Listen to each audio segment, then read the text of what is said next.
I think the coolest thing about NFL Blitz is the speed and the pacing of the gameplay. It's real over-the-top action. It's hit, hit, hit. One of the most gratifying things about Blitz is some of the tackles you can do on your victim.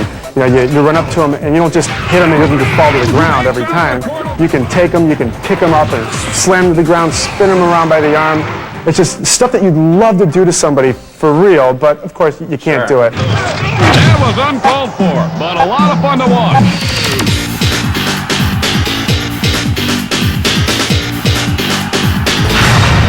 Button passing is the way to go. Right. The perspective. With a game like football, everybody has a strong opinion about how the game should play, how it should look, how it should feel, because everybody knows what football is. There's always somebody open. No, not the way that would happen. It would be, you knock this guy down and change player to the next guy, knock him down, change player to the next guy. If you're behind the line of scrimmage, it's not going to change you to anyone else except somebody who's rushing the quarterback. So how many people can you All the good ideas bubble up. You really get a lot of arguing, a lot of strong opinions come out, and that always creates a better game. Another thing that makes NFL Blitz so successful is that it's very accessible to the player. Anybody can kind of step up to the game and throw a pass and score a touchdown and be successful. They feel good.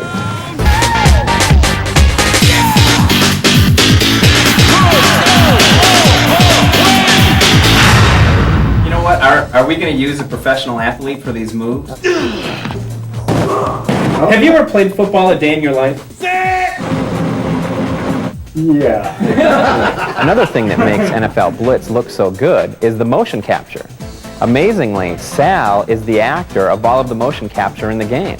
I mean, all the moves, all the tackles, the quarterback throws, the running, Sal was in the studio and actually, put the motion capture outfit on and did all those moves. Yeah, it's something I kind of wanted to do because, I like wrestling as much as I hate to admit it, and I just like, getting slammed around and thrown around. It's funny, we look at some of the moves in the game when we play the game, and it's so Sal. I mean, all of his mannerisms and, shrugging his shoulders, we just crack up. Yeah, and even like the dancing in the end zones, I don't dance at all, and, that's the only way I could do it is if you couldn't see that it was me doing it. So, when I dance in front of that camera, you never get my face, and then when it gets onto the model, I crack up because, I would never do that.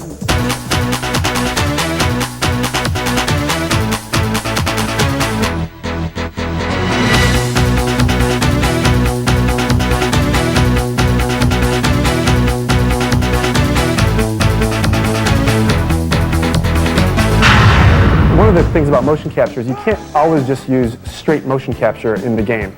You have to have talented artists that take and massage the motion capture to work in a video game. The work that went into this game is enormous. We're talking about a team of maybe 10 people working 80 to 100-hour weeks for about 6 months. You look at the art talent. You look at all of the art in the game. It's just incredible. The performance of the gameplay, the speed of the graphics. That's because we have really good programmers that optimize the system and squeeze the performance out of that hardware.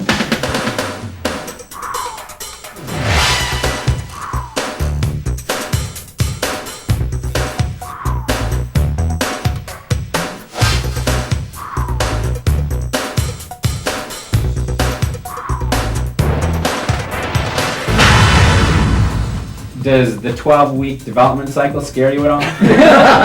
One of the toughest jobs in the video game business is translating a coin-operated game to a home console. Historically, the coin-op games have been much more powerful than the home consoles. So we've put together a team here of people that have done an awesome translation. You've got a 2 gig hard disk. We've got to squeeze that down into a 16 meg cartridge on the Nintendo. What kind of resolution are you guys going to be running at?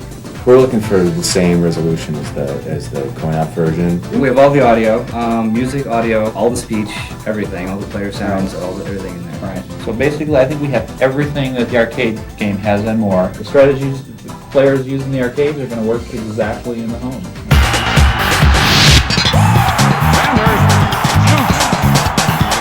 With a beautiful move.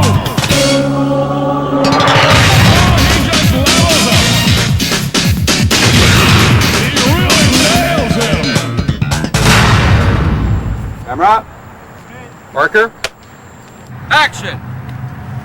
Hadn't missed one yet. I'm just a guy who's here to help promote the game, basically based on my name being Slash, obviously, and the game being as physical as it is. Utilizing individuals or players' talents in that fashion can make the game that much more fun. Arm's looking good, Cordell. Haven't missed one yet.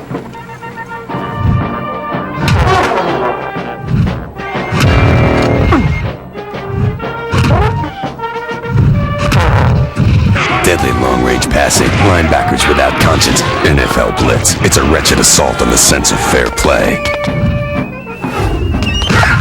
Good. No refs, no rules, no mercy. Blitz 99 is a substantial change from Blitz, where you have new artwork, new features of the game, 4 players, on fire, create plays. More power, more speed, more stadiums, more plays, design a play. It's awesome. Don't you dare get up! You stay, boy! Wow.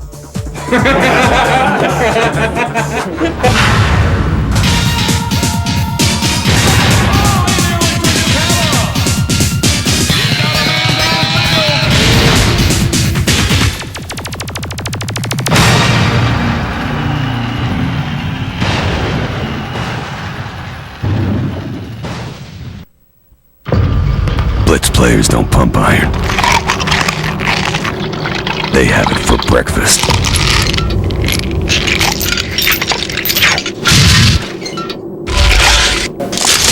Deadly long-range passing, linebackers without conscience, and the biggest, baddest, most brutal players to ever walk the earth. NFL Blitz. Martez, chew your food. No refs, no rules, no mercy. All right, son. Here's what we got. Your suspension's all boogered up. You got what appears to be antlers lodged in your transaxle. You busted your U-joint. And God only knows how this got stuck in your flywheel. Oh, and you left brake lights out. This thing has brakes? Yeah. Off-Road Challenge, Midway's arcade hit now on Nintendo 64. It's a license to drive like crazy. Out of the way! Crushing pound of the mallet. The shattering blow of the club. The slashing edge of the blade.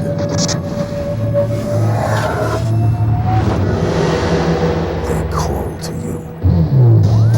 Mortal Kombat 4. Darkness is calling. We're standing by for an important announcement from Rampage World Tour. For those just joining us, the Smash Arcade hit Rampage World Tour from Midway is now available for Nintendo 64. Now 1 to 3 players can demolish buildings while eating anything they can find. And with Rumble Pack compatibility, destroying the world has never been so much fun.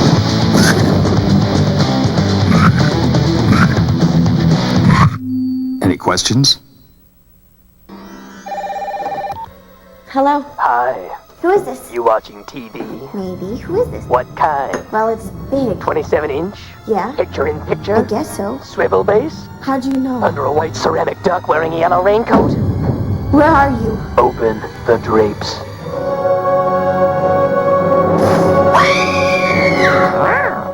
One TV-obsessed gecko. Revolutionary 3D graphics. Free-roaming gameplay. It's Guess, Enter the Gecko. Yeah, it's fail time. And in today's top story, Biofreaks. The robotically enhanced warriors continued their assault on one another in an attempt to acquire huge blocks of territory for their corporate creators. In the past, we heard Channel 12 have been critical of the corporations that created these vile creatures, but now we understand that the carnage is necessary. And I, for one, would like to say, may the games live on forever.